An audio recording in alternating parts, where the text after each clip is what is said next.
What's going on, guys? Welcome back to the channel. Today we're going to review what's, in my opinion, one of the most underrated Harley Davidson models ever, and that's the Heritage Softail. Really quickly, before we get into things, I want to thank today's sponsor, Indy Ridge. Indy Ridge makes the boots that are on my feet, the boots you guys are always seeing me wear. I've worn them since 2019, and I truly believe they are some of the best riding boots on the market available today. A lot of you have seen their boots, but you may not have seen their shirts. So the shirt I'm wearing right now is Indy Ridge, but you can't tell because it's not really branded. There is a very small tag down here in the corner with the IR logo. Otherwise, that's it. So you get a really nice premium, good fitting shirt for 18 bucks. And for reference, I'm 5'11", 215, and this is an extra large, if that helps you guys place an order. And remember, when you do so, to hit the link in the description. That'll save you guys some money, put a little bit in my pocket. Now let's jump into the video. So let's get into this review. This is the 2025 Heritage Softail in Whiskey Fire and Vivid Black, a two-tone color option. Let's talk some numbers as we do this walk around. So the 2025 Heritage has a starting MSRP of $22,999. This year, they're saying it's only available in the black trim, so black forks, black wheels, etc. However, the engine is almost primarily chrome. I'm not really sure what the deal is with that, and I also think the Heritage is one of those models that really deserves some chrome, but that's not what Harley gave us this year. You have 5 color options available for this year, and this Whiskey Fire on black that we're looking at now is going to add 850 bucks to the cost. You can also pick between 2 different wheel options, and that will be these cast wheels that you're looking at or a traditional spoke wheel. So I just looked it up, and the 2024 model Heritage was $22,499, so $500 increase in price on this bike. And as we're going over the features, I think you'll see that that's very worth it. But I also looked up something else that I thought was very unique, and that's that in 2015, this bike cost you $18,349. However, when you punch that into an inflation calculator, that same amount of money from 2015 would be worth $24,592 in today's money 10 years later. So what that means is this bike has technically outpaced inflation and has actually stayed a little bit cheaper than it technically should have been. Okay, so like I said, this bike is $500 more, or starts out at $500 more than the previous generation. So I figured where we would start with this review is, well, what else am I getting for that additional $500? So I think the biggest thing would be your engine. So some of the Softails got the 117 high output. The Heritage is not one of those, and now that I'm looking at this, I see that this is crooked and needs to be adjusted. But it did get an upgrade, in that last year's Heritage was the 114, so now you get a 117. In my opinion, I mean, that in itself is easily worth the extra $500, but that's not it. You also got better lighting. So let's look at the lighting on the back of this bike. I am a huge fan of this tail light. You have that really nice ring around the tail light. And yes, we finally did get LED turn signals. So to all of those OGs that have been watching the channel for years now, seeing me rag on Harley Davidson for not doing LED turn signals, we finally won, guys. We fought the good fight.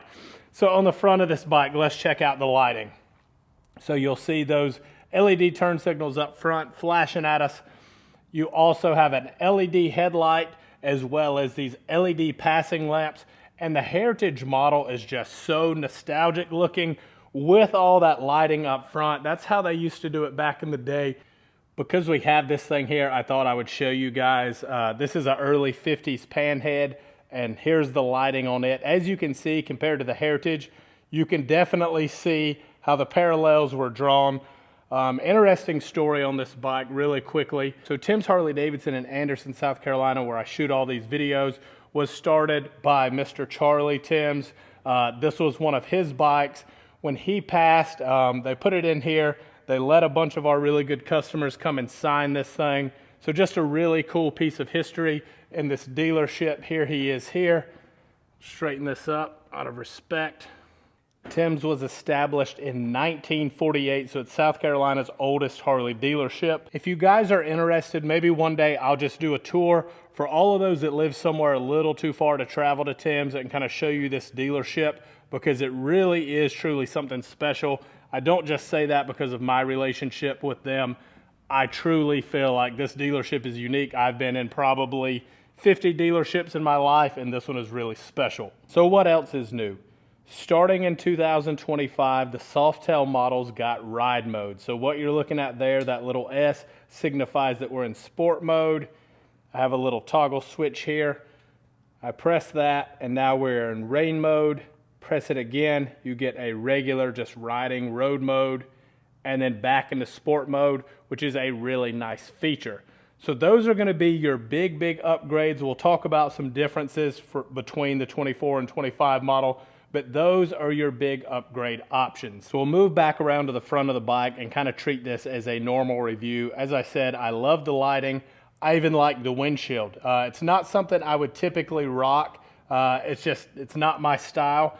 But I've ridden the Heritage with the windshield on colder days and stuff. It does make a huge difference, and I do like that it's smoked all the way out on the bottom and clear on the top. If it were mine, I would probably get it tinted up top too, enough to see through, but give it that darker look.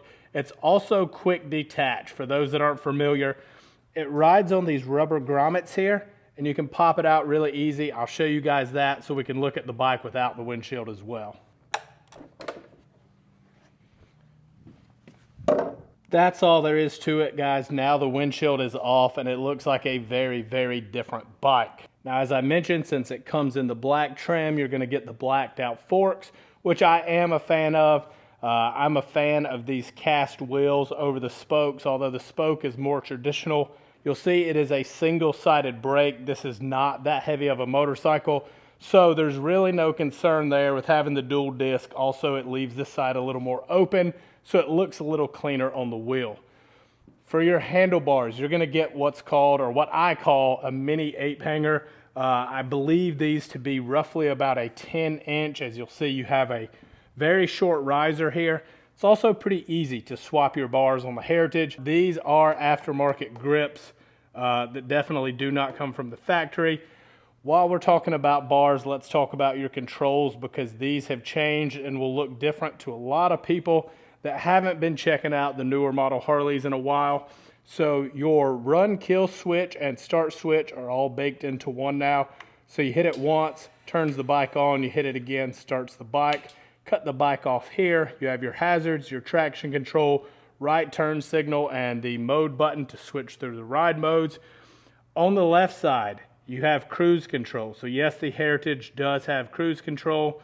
You have your trip button, you have your passing lamps, you have your left turn signal, your horn, and then on the back side here, you can change your high-low beam. The Heritage also got a new badge for this year, and I love this badge on this bike. I think it also kind of nostalgic looking, kind of goes with the scallops, a cool look. Your gas tank on the Heritage will be a 5-gallon tank. As we mentioned, it is the 117 Milwaukee 8 now, and for 2025, they've put a 2-into-1 exhaust on this bike. Really nice, really clean look, and I get comments all the time. What does the bike sound like? What does the bike sound like? It sounds like a sewing machine. There's literally no point in starting it up. You would just be disappointed.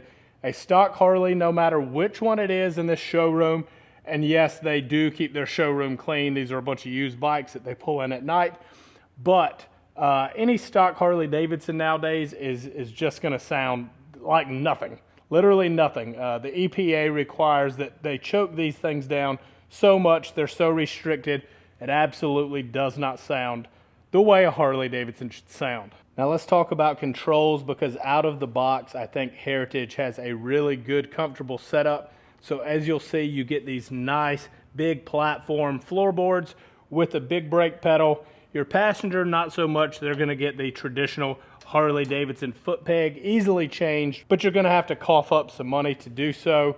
Other side, same thing, obviously. No hill shifter, and I think I've been pointing that out for a while now. I hope that by now everybody knows, so I can kind of quit pointing it out, but I still hear people come in the dealership and talk about it. So I feel the need to continue to share that no, Harley does not do hill shifters anymore unless you buy a CVO model. Now, as far as the seat goes, it's not really my first choice looks wise, but I've ridden a decent amount on the stock Heritage seats in the past, and they're really not that bad. I feel that it fits the look of the bike. The seat, the saddlebags, everything fits the look of the bike. Speaking of saddlebags, we'll open them up. So as you can see here, you do have locking saddlebags, and this is leather covered, but it is like a hard plastic inside, so you don't have to worry about them getting saggy and droopy as leather bags tend to do. Here's our factory grips that were taken off earlier. We'll set them up there. So you get your owner's manual and a couple other things. Saddlebags, not the biggest, but they get the job done.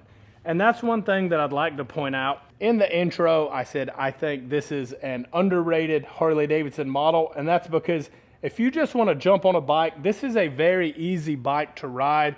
It handles probably better than almost any Harley Davidson I've ever ridden as far as like low speed stuff in the parking lot, being out on the open road, getting it to do what you want it to do. The Heritage handles great. It's extremely comfortable. As we've pointed out, the value is there. So I just feel that the Heritage is underrated, and I think it's because the touring bikes have been getting all the hype. I also want to take a second to point out all the little trim pieces, say like on the front fender, you have there on the front and back of the fender, it's a big long sweeping fender. And then on your rear fender, same thing. This is something Harley Davidson used to do a lot of, and they've slowly gotten away from it, and I understand it because not many people really looking for it these days anymore, I don't think. But it fits this nostalgic look. I just really feel like Harley has done the Heritage Softail justice. I was really sad to see the Deluxe leave the Harley Davidson lineup, but I think you get almost all of the same characteristics out of the Heritage because you can take those bags off, you could take those windshield off, and you could almost have your Deluxe in a Heritage Softail. That's going to be it for this one, guys, but I'm curious to hear your thoughts. What do you guys think about the Heritage Softail? And if you leave a comment that's very opinionated, throw in your age in there if you don't mind. I'm just very curious to see like what age range is still not interested in the Heritage, what age range that the Heritage starts to speak to. Like the video if you enjoyed it. Please subscribe if you're not already, and I'll catch you guys in the next video. Thanks for watching.